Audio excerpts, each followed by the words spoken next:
Yo, check that out. I have just seen Shang-Chi, the Legend of the Ten Rings, hello, I'm Tom Fiddzy, which I will just call Shang-Chi in my YouTube title because otherwise that would take up my entire title. I've just seen Shang-Chi. I've literally just come in. I have to keep it down a little bit because it is quite late. People are sleeping in the house.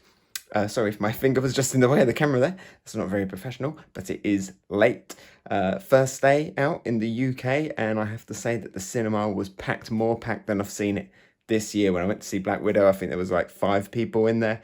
When I went to see Suicide Squad, it was a week later, but maybe there was 10. This was full up. So I think this film is going to do well, and that's a really good sign for the cinema. Going into this film, though, before I wasn't very excited when they first announced Shang-Chi. I was just like, okay. I mean, that's kind of cool. I know they've been wanting to do it for years, but I was like, oh, all right. Well, there's other ones that I'm more excited for. Don't really know the character. Looked it up, and it was just like, oh, he's good at martial arts. Well, who isn't? Who isn't in the MCU good at martial arts? Even the guy throwing the bow and arrows, he's good at martial arts. Literally everyone can do that. So I was like, that's not really that interesting. It was like, no, he might have like a bit of chi, a bit of chakra stuff. And I was like, okay, well, let's see what the trailer looks like, and the trailer first came out. And I was like, I don't know. It doesn't really feel like a Marvel film to me. I'm not really that excited. Sorry, I'm just trying to move my hands. Yeah, I'm not really that excited. I guess it was because we've come out of Endgame. We're getting into the multiverse stuff, which I'll address like a little bit more later on. I was like, I don't know. It's not getting me pumped as a superhero film, but as a martial arts film. In the trailer, when he was on that tram, I was like, I'm excited for this because I love the old Jackie Chan films. Uh, and there doesn't seem to be many of them around anymore. At least not kind of like fun ones. And there's like some edgy ones and stuff. You get your high action films and stuff, but not that kind of same kind of film. And the MCU humor and the classic martial art film style fighting, I was hyped for that. So I built up that excitement, not as a Marvel film, but as a kung fu kind of martial arts film. So that's how I went into it. Even like going into it, had trailers at the beginning. Eternals, I was like, eh. Spider-Man, I was like, yeah. And then we got into Shang-Chi, and I have to say, you can tell by this little smile, right? I really enjoyed this film. It was great. At first, and it was great as both a martial arts film and as a Marvel film, especially towards the end. Spoilers, we'll be talking about the end credits and everything. But yeah, like at the beginning, I was just like, I couldn't quite get out of my head. It's Jung from Kim's Convenience, and even at the beginning, it kind of felt like it. But very quickly got into it as Shang-Chi, and it very quickly moved away from that. The action kicked off right from the start. That tram scene was right there at the beginning, and that was fantastic. It was so much fun. There was laughs in there. There was some great fighting in there. Like I said, that classic Jackie Chan, where you're using the environment, doing creative things with all of the poles and everything, using the bus in ways you wouldn't think how you could in a fight. There was like comedy elements in there as well, like kind of slapstick humor in the fighting style and everything. And it was generally like, it was so entertaining. Then we got the fights as well when they went to the fight club and they were fighting on the bamboo. You got, the scaffolding, the bamboo scaffolding. There was more of that, more like creative use. Felt sometimes a little bit more kind of CGI than how those old martial art films used to be, where it felt very raw, because it was really raw. Here, you definitely felt that CGI touch, but it still kind of felt like you were there and you were watching it, and there was still that raw element, but not as much, but it was still like super enjoyable. I will say I was a little bit disappointed with the Abomination. It was definitely just there in the trailers to build some hype, to be like, yeah, this is connected to the MCU. Here's the Abomination. Here's Wong. Setting some stuff up. I thought it was a little bit disappointing. It was very quick. I'm glad Wong won because from the trailer it looked like he was getting his ass kicked. But no, Wong won. That was really cool. And there was a really nice set up maybe for other stuff. He was training the Abomination. Wong's got his own little side missions going on. He's like a Avengers trainer kind of a thing, which again, we'll talk about that when we get to the end credits. So yeah, while the fight was disappointing and that was just it for Abomination, it was setting up some other stuff which was generally very exciting. Uh, and then the film moves more into like the mythical stuff of Shang-Chi. You know, it kind of slowed down a little bit in the middle, and then it just went crazy fantasy world stuff at the end. I will say now that I think I preferred the beginning bit. I feel like the end bit lost a lot of that martial art kind of stuff. There were still one or two fights, but it just became more mythical, throwing the rings around and everything, dragons everywhere, and Komainu and all that kind of stuff, bat squids, magic and chakra and all that anime stuff, which was all great and everything. But my hype going into this film, like I say, was the martial arts. And it fell away at the end, which is disappointing. I would have liked a few more of those big action set pieces where he's just like, you know, fighting like he was on the tram and stuff, not not flying around in the air with energy whips and everything. But it was still fun. It was still enjoyable, but for different reasons. I do just feel like it fell off at the end, just a tiny little bit, and but then the end credit scene lifted it straight back up again, which was super exciting. Let's talk about the characters. Shang-Chi himself was really cool. He was really awesome. I like how he was very grounded. You know, he kept all of his backstory to himself, and you know he was just like a guy just working a job. Him and Katy had a great little dynamic. She was actually really awesome. I was worried that she was just going to be kind of comic relief throughout of it, and she very much was very funny and everything. But uh, she had a reason there. She had a really great moment, and I just loved their dynamic. Sometimes the sidekicks just feel like a sidekick, uh, and sometimes they kind of get a little bit annoying and in the way. But no, not this time. Definitely best friend goals by the end of it. Really enjoyed her character, and I'm glad that she's kind of like stuck in it now, you know, as Wong kind of said at the end, and that she's just been thrusted in it. I loved how a lot of the story was told through like their narration. You know, we found out how Zhong and not Zhong, sorry, still got that Kim's convenience. Shang-Chi was how Shang-Chi and Katy met in kind of like them just kind of telling a story. And then we had that payoff of that joke again at the end. That was really cool. I did like how Shang-Chi's backstory and the Mandarin's backstory was told throughout the film. You know, little segments were left out, and we found out about his past as Katy found out about it. I thought that was really cool. And overall, I think I was worried, like, I don't know how you know, like, this is what I was saying, like, before, like, how does this film fit into the wider MCU? I wasn't quite sure.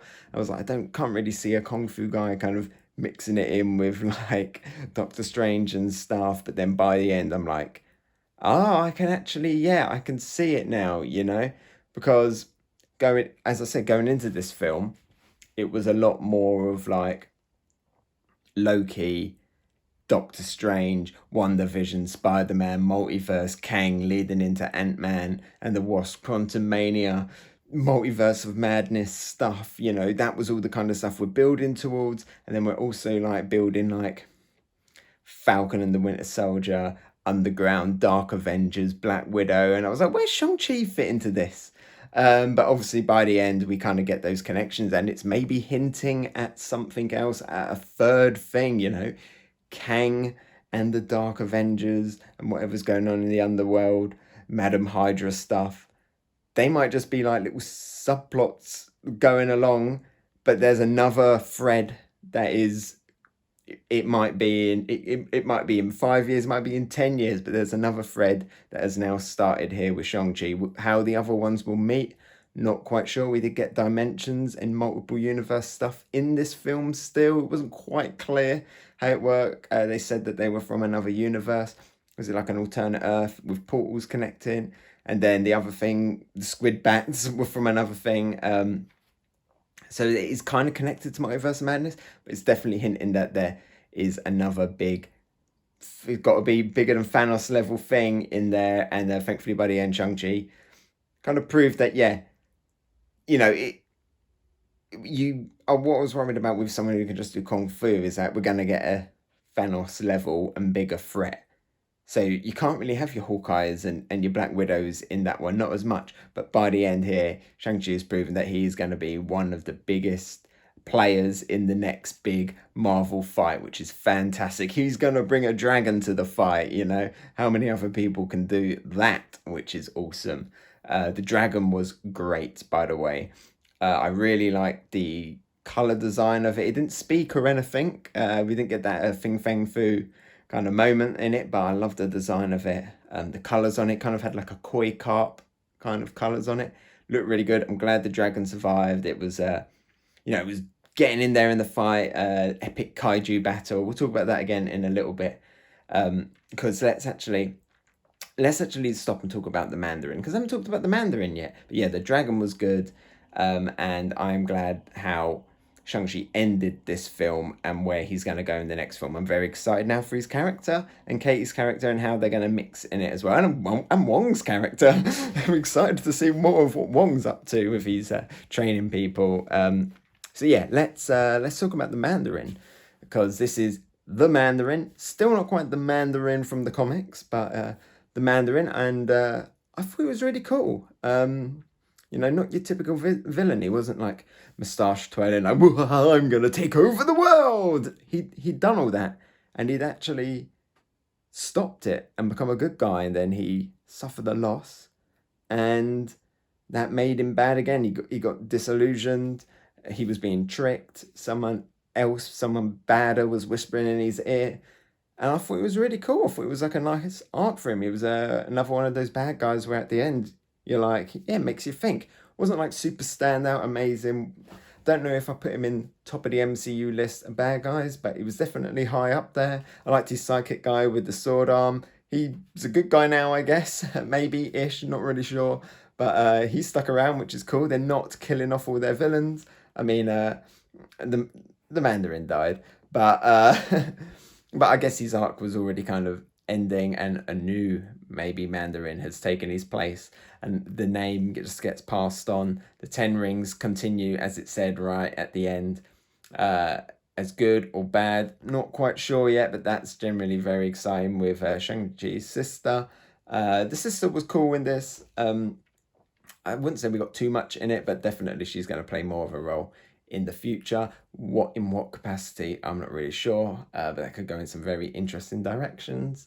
But yeah, I thought the Mandarin was pretty cool. The 10 rings are the things that I'm still not sure about, because in the comics they're meant to do all different things, but in here they're just like rings that just clobber people, and they kind of reminded me a little bit of Captain America's shield and Thor's hammer. They're just something that you throw and it comes back, and they can turn into whips and they blast energy.